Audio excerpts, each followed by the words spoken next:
Welcome back, everybody. And yes, this is a day late. And yes, well, other things came up that were a little bit more important. So I had to take care of mom. Everybody's got to take care of mom. And so, well, I'm a little day late, but that's all right. So with that being said, let's talk a little bit about what the heck has changed. Not so much change, but what affects mortgage rates and what affects real estate, because the number one thing that affects real estate right now are mortgage rates. And what affects mortgage rates is directly proportional to what's happening with the buyer activity out there. So let's get this show rolling. Let's talk a little bit about the mortgage side of things so you guys kind of understand what's been happening, what's expected, and what should we be looking for.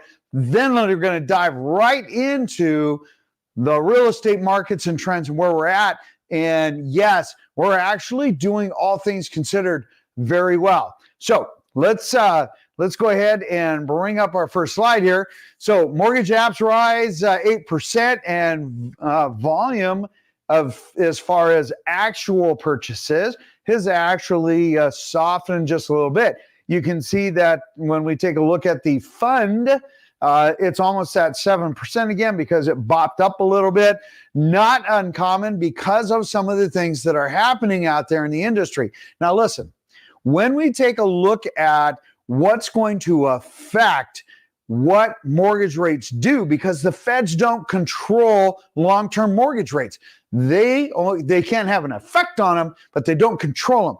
The feds control your car loan, your home equity line of credit, what banks lend to back and forth, commercial loans, which is a big sticking point when we talk about real estate and banks being solvent, because they have some very big obligations, about $1.3 trillion of commercial refinances that need to happen this year. And as you know, with the feds increasing basically from, just above zero to, 5%, that actually has a massive impact on things. Anyway, so let's move on. When we take a look at this trend, look at this chart. Okay, this is super cool. When you look at this chart, this talks about the 30-year fixed rate index with Freddie Mac. Freddie Mac is one of the metrics that we look at each and every week. And as you can see there, October 16th, we were at our peak. And then, of course, as we drop down through November, December, into February, where we're starting to creep up just ever so lightly, right? And then we pop over, and then we take a look at this, and we say, okay, so now we have our price index, which then when we take a look at CPI, and CPI numbers are scheduled to come out. So if CPI numbers are below 3% or 0.3%, we're probably going to stay about the same. If it goes down to 0.2%, we will actually see an improvement on mortgage rates. However, if we see the 0.4%, more than likely, people are going to have problems with the bonds, are going to move over,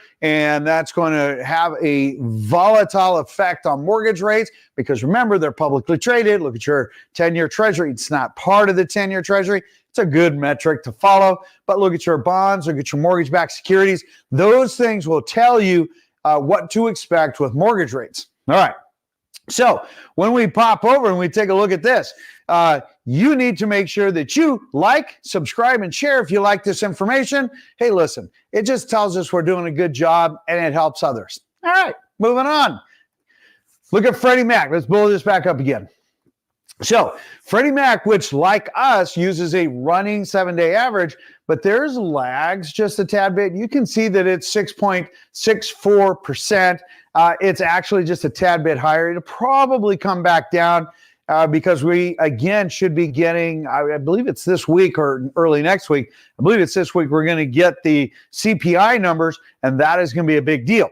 What's going to be super important for you is to make sure that you are looking at that video. And again, we'll put that link there. Look, it's free.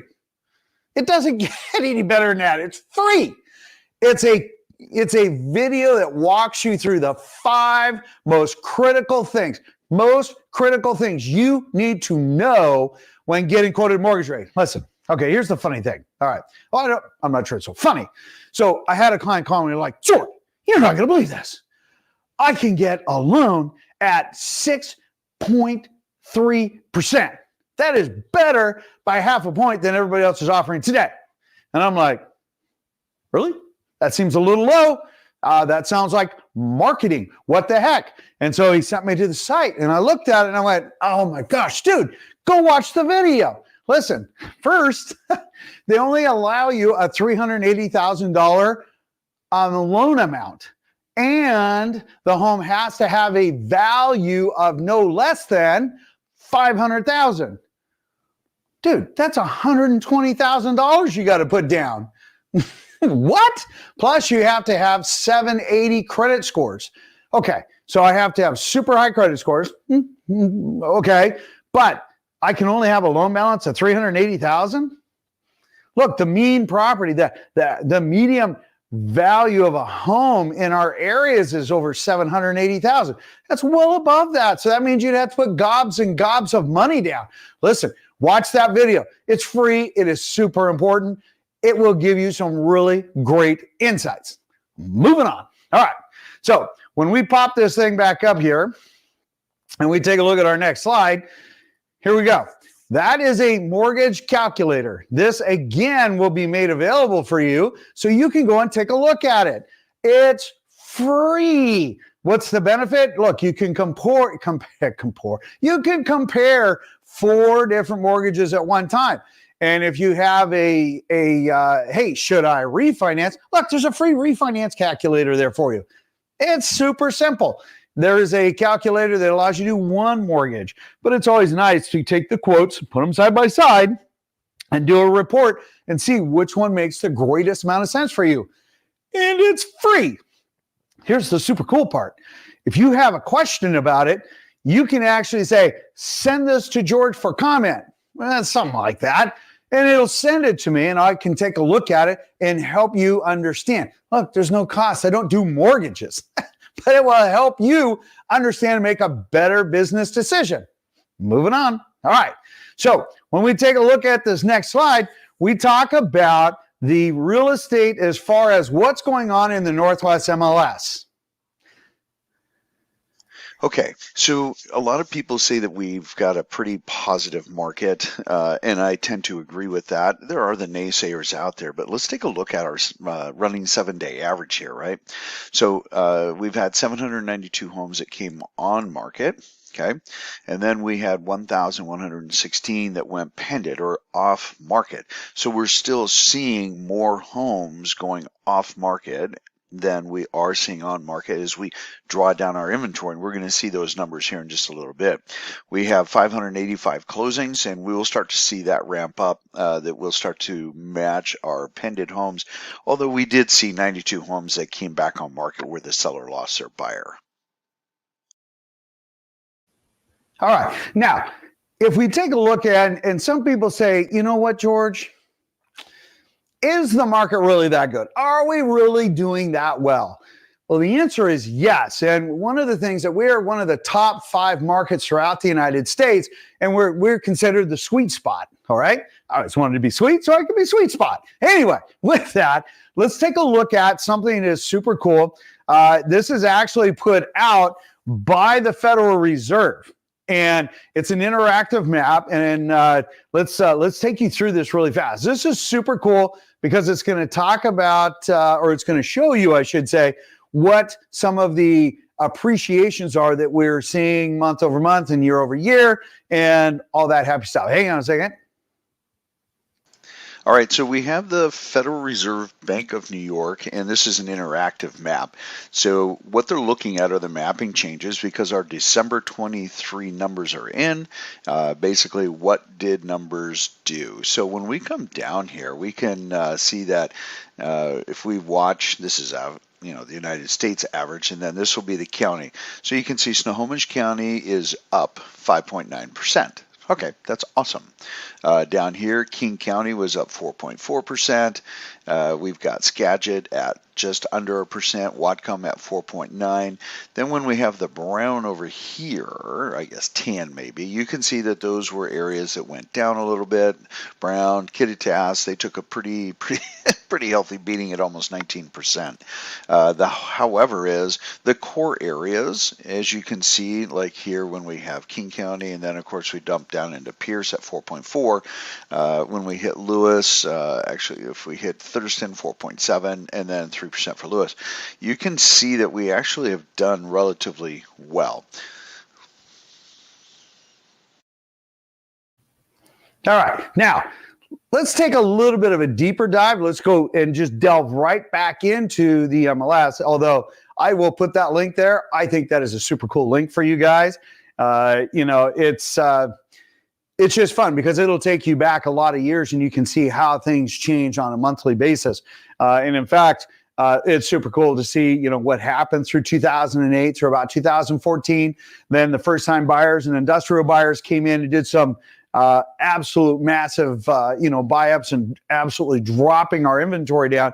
And you see those double digits, continue to progress. So super interesting, but I thought you would enjoy at least that little interactive map. All right, moving on.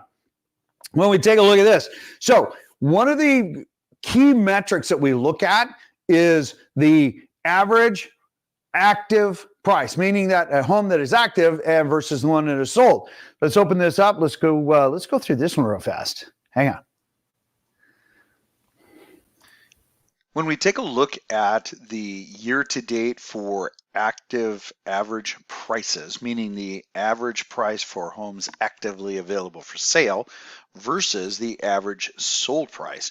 So the green is for sale and the red is sold. And you can see from back here in November of 2022, you can see how we do our what we call historical up and then back down for the winter and whatnot. Totally common.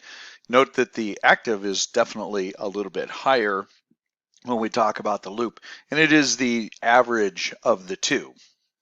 So again, the upper line will be the active average price, and the average sold price is on the bottom. And so when we come over and we take a look at just February over February of 2023 and 2024, you can see that both the active average price is up about 2.5%, just a nominal amount, about, what is that, $24,000. And we have a slightly higher sold price, which is, let's just call it $39,000, higher year over year. Now, when we take a look at year to date, you can see here that we're again up 2.5% on the active price and 7.2% year to date as far as a sold price. So all of our numbers are showing that we're heading in a positive trend, with the biggest factor being interest rates. All right. Now, as you take a look at those numbers, you can see that we've been heading in a positive trend. Will that continue to happen? Look, mortgage rates are going to have a massive impact on that as long as we are staying below 7%, really between, it would be nice, no higher than 6.6, but bumping up to the maximum of about 6.8. We will continue to see buyer activity, and we're seeing sellers come on. Yes, we've seen some early spring activity, earlier than spring activity. Here's the thing, though, super important as we are looking at and kind of projecting what we're going to see in the future, like mortgage rates this week. As soon as CPI numbers come out, super interesting to see what shakes out. With here, that is going to have a direct relationship on buyer input.